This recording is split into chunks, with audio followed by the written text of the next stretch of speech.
G'day, Matt here from SimpleFit. Today I want to talk to you about a weights program that I personally like to use. You may have heard of it before.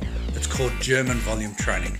Now, German volume training is actually a particularly, there's no other word for it, a particularly brutal form of training that involves an incredibly high volume of repetition and reps that forces muscle growth as well as creates muscle definition because of the sheer volume. It's one of the routines I used when I was an intermediate, I suppose for want of a better term, when I'd stopped lifting beginners and was doing splits. It was one of the routines I used because it did two things. It helped me pack on a lot of muscle quite quickly, but also it created a lot of definition, and because of the high volume it helped you burn a fair bit of fat too, because at the end of the day, weight training is actually interval training. So what's so good about German volume training? Well, German volume training really pushes you in a way that no other weights routine really does. It's about doing 10 sets of 10 reps in 10 minutes for the exercise that you're on. Now there's a lot of variations of it. I think one of the most successful variations of it was a Canadian strength coach called Palaquin, and he did a version of that in the 90s that was incredibly good for the team he was training. Look it up, you'll find a lot of good information on that. This is a little bit different than that. The variation I did, I formed with a mate of mine who'd been bodybuilding really for 30 years. And what it involves is 3 primary exercises and 2 secondary exercises, doing 10 sets of 10 reps within 10 minutes.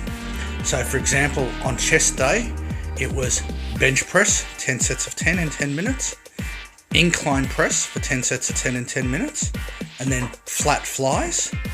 And then it was followed up with 2 tricep exercises, given that's your secondary muscle on the day, which meant that I did tricep pushdowns as well as skull crushers. Now, that's a lot of reps. That's 500 reps in one workout. And because of the timings, and you have to be really strict on the timings, it actually puts a lot of duress on your muscles and a lot of strain on your muscles, but forces a lot of growth. Now, because it's such high volume, you actually do it with quite low weights. And by low, I mean 60% of your 1 rep maximum. So for me, this is one of the favorite routines I've done. I suggest you give it a go. Be ready for a lot of pain. It takes a hefty toll on the body. So if you're a beginner, I do not recommend that you do this.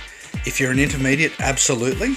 And when you start at 50% of your 1 RM and build up from there. But the goal is, as soon as you can do 10 sets of 10 reps, then you add, in essence, 5 pounds to the weight, and then you go again. So it's the smallest increment you could add, and then you go again. As soon as you can do 10 sets by 10, then you add that increment again. I did it for an 8-week cycle, which is 2 months, and I found the results were amazing. Now, I'll finish up here, and I will share with you in another video the German volume training routine I used and the splits that I used, but I can't recommend it enough. If you're an intermediate lifter and you want to put yourself through some pain but get some serious gains as a result, then I can't recommend this routine enough. Look it up online. There's a number of variants, but certainly in another video now, I'll take you through the routine I particularly did and the splits I used. Anyway, Matt here from SimpleFit. I hope that information was useful for you, and I'll see you next time. Bye for now.